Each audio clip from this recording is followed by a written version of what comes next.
இந்த அறிக்கை வந்து பாதிக்கப்பட்ட மக்களுக்கு மனவருத்தத்தை ஏற்படுத்தக்கூடியதாகவும் எந்த ஒரு நன்மைகளையுமே பாதிக்கப்பட்ட மக்களுக்கு நீதியை வழங்கும் நோக்குடன் எதையுமே அதில் குறிப்பிடப்படவில்லை.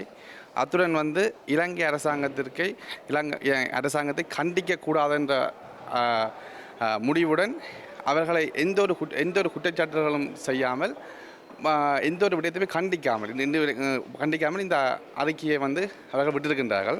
இதில் முக்கியமாக நாங்கள் பார்க்க வேண்டும், அறிக்கையின் கன்க்ளூஷனில் வந்து நீங்கள் பார்த்தீங்கன்னா 61 தொடங்குது. இதில் சொல்லப்படுறதுனால வந்து இலங்கை அரசாங்கம் வந்து கன்ஸ்ட்ரக்டிவாக வந்து தங்களோட பார்ட்டிசிபேட் பண்ணி என்கேஜ்மெண்ட் செய்யணும்னு சொல்லியிருக்கணும்.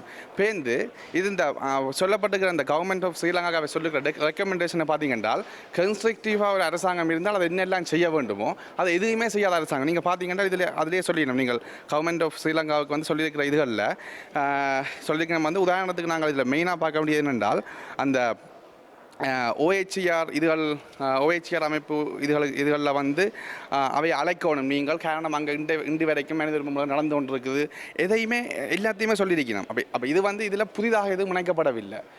இதில் வந்து புதிதாக எதுவுமே இணைக்கப்படவில்லை, ஏற்கனவே இருக்கிறதா தான் அப்படியே விட்டுருக்கணும். நல்லது. உண்மையில் இந்த மனித உரிமையாளருடைய அறிக்கை ஸ்ரீலங்கா பற்றியது இந்த மாதிரி ரெசல்யூஷனை விட 100 மடங்கு திறமானது. ஸ்ரீலங்கா அரசாங்கத்தை வன்மையாக கடுமையாக அழுத்தம் கொடுக்கின்றது. அங்கு பல விஷயங்கள் விசேஷமாக 2015ஆம் ஆண்டுக்கு பிறகு அங்கு ஒழுங்கான விசாரணைகள் ஒன்றும் நடைபெறவில்லை. பழைய கொலைகள், லசந்தா விக்ரமதுங்கா, ரவிராஜ், திருவோணமலை மாணவர்களுடைய படுகொலை, இன்னும் பல விடயங்களை அவர்கள் விசாரிக்கவும் இல்லை, ஒன்றும் செய்யவும் இல்லை என்ற குற்றச்சாட்டுகளை முன்வைக்கின்றார். அதே இடத்தில் இன்னொரு விஷயத்தை விசேடமாக சொல்கிறார். சிவில் சொசைட்டியில் ஒரு பகுதியினர் ICCக்கு அனுப்ப வேண்டும், செக்யூரிட்டி கவுன்சிலுக்கு அனுப்ப வேண்டும் என்ற அழுத்தங்களை கொடுத்து கொண்டிருக்கின்றார்கள் என்று அந்த அறிக்கையில் இருக்கின்றது.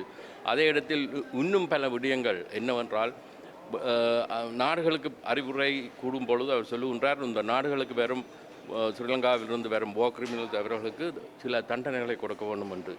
ஆகையால் மிகவும் அழுத்தம் திறமான அறிக்கை, இதை விட விசேடமான அறிக்கையை நாங்கள் அவர்களிடமிருந்து எதிர்பார்க்க முடியாது. நாடு கடந்த அரசாங்கத்தினுடைய கருத்து மிகவும் காத்திரமாக ஐநா ஆணையாளர் அறிக்கையிலே வந்து அவர் குறிப்பிட்டிருக்கின்றார்.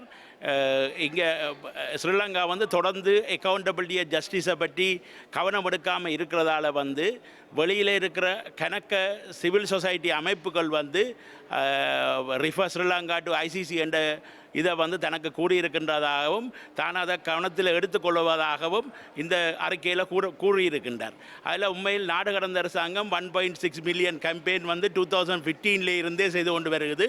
அதே மாதிரி இந்த 109 அமைப்புகள் ஒன்றாக சேர்ந்து கொடுத்ததும் வந்து இவர் அறிக்கையில் வந்து 56வது சரத்தில் வந்து ஆணையாளர் இதை குறிப்பிட்டிருக்கின்றார்.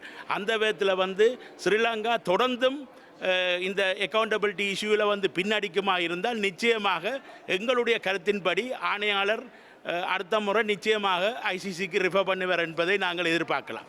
ஆணையாளரோட அறிக்கை வந்து இலங்கை அரசாங்கம் ஏற்றுக்கொண்ட இந்த ஜஸ்டிஸ் அண்ட் அக்கௌண்டபிலிட்டி ப்ரோசஸில் வந்து செய்யவில்லை என்றதை மிகவும் கண்டித்திருக்கின்றார்.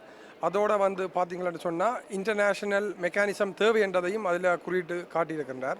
மற்றது எமது தமிழ் அமைப்புகள் வந்து இன்டர்நேஷ்னல் கிரிமினல் கோர்ட்டுக்கு இந்த விஷயத்தை கொண்டு போகணும் என்றதையும் தன்னோட அந்த அறிக்கையில் சுட்டி காட்டியிருக்கின்றார். இதெல்லாம் நாங்கள் உண்மையில் வரவேற்க வேண்டிய ஒரு விஷயம். நடைமுறை சாத்தியம் வந்து இலங்கை அரசாங்கம் ஒருபோதும் செய்ய போகிறதில்லை. அதாவது இன்டர்நேஷ்னல் மெக்கானிசம் என்றதை இலங்கையில் உள்ளடக்கி செய்தால் நடத்தப்பட்டு கொண்டிருக்கின்ற இனப்படுகொலை வெளியுலகத்துக்கு வந்துடும் என்றதற்காக இலங்கை அரசாங்கம் செய்ய வேண்டும் என்றதில் எங்களுக்கு நம்பிக்கை இல்லை. ஆனால் ஹை கமிஷனர் வந்து இதை வடிவாக தன்னுடைய உரையில் தன்னுடைய அறிக்கையில் வந்து வெளிப்படுத்தி இருக்கின்றால் இலங்கையில் வந்து நம்பிக்கை இருக்க முடியாதுன்றதில்லை. அதனால் இன்டர்நேஷ்னல் ட்ரிபியூனல் என்றது மிக முக்கியம் என்றது அவர் இந்த உறுப்பு நாடுகளுக்கு வந்து பரிந்துரை செய்திருக்கின்றார். ஆகவே இந்த உறுப்பு நாடுகளை வந்து நாங்கள் இருக்கிற அந்தந்த நாடுகளில் அணுகி அந்த நாடுகளை வந்து எமக்கு ஆதரவாக திருப்பி ஒரு இன்டர்நேஷ்னல் ட்ரிபியூனல் கோர்ட் ஒரு சர்வதேச பொறிமுறை ஒன்றை உள்ளடக்கி இலங்கையில் நடந்த இனப்படுகொலையில் வெளிக்கொண்டு வருவதற்கு உலக தமிழராகிய நாங்கள் எல்லோரும் முன்வர வேண்டும் என்று கேட்டுக்கொள்கின்றோம்.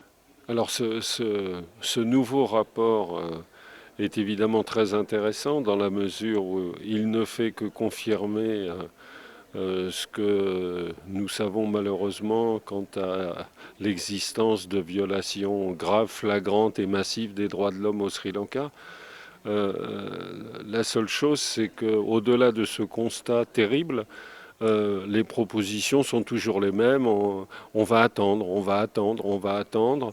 Il n'y a aucune sanction qui ne soit envisagée. La justice n'existe toujours pas au Sri Lanka et tout le monde sait très bien que sans justice, il ne peut pas y avoir de protection et que ça ne peut pas ressembler à un État moderne. வெளிவந்திருக்கின்ற இந்த அறிக்கை எதிர்வரும் 20ஆம் தேதி ஐநா மனித சபையின் மைய திடலிலே விவாதத்துக்கு எடுத்துக் கொள்ளப்படும். அதனைத் தொடர்ந்து 21ஆம் தேதி அல்லது 22ஆம் தேதி பிரித்தானியாவில் கொண்டுவரப்பட இருக்கின்ற உத்தேச தீர்மானம் அதனுடைய வரைவு விவாதிக்கப்பட்டு நிறைவேற்றப்படும். ஐபிசி தமிழ் செய்திகளுக்காக ஜெனீவாவிலிருந்து சுதன்ராஜ்.